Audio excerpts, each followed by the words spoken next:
তো এটা হচ্ছে সেদিনকের বৌদি যে আর কি মানে পার্টি মেকআপ লুক নিয়েছিল, তো আজকে আবার এসেছে আমার কাছে সাজতে। তো আমি শুনে নিব সেদিনকার মেকআপটা সবাই কি বলছে, কি রিভিউ পেয়েছে, কেমন কি বলেছে সবাই বলো। খুব ভালো লেগেছে, ওই জন্য আবার দিদিবার এসেছি দিদিভাইয়ের কাছে সাজবো বলে। আর সবাই কি বলেছে, কি কমেন্টস করেছে? খুব ভালো লাগছে, খুব ভালো হয়েছে। আর মেকআপটা আমার মানে সারা রাত পর্যন্ত ছিল, তাই? এত ভালো ছিল, হ্যাঁ হ্যাঁ, ওই জন্য আবার এসেছি। Thank you so much.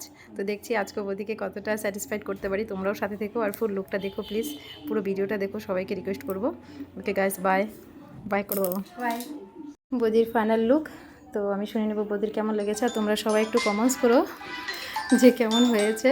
এই যে হ্যালো, স্মাইল করো বৌদি, স্মাইল করো।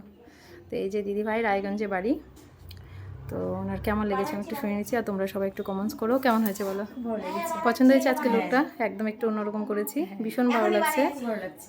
তো প্লিজ গাইস তোমরা একটু কমেন্টস করো যে কেমন হয়েছে দেখতে। তো ওকে বাই, সবাই প্লিজ কমেন্টস করো, টাটা দিয়ে দাও।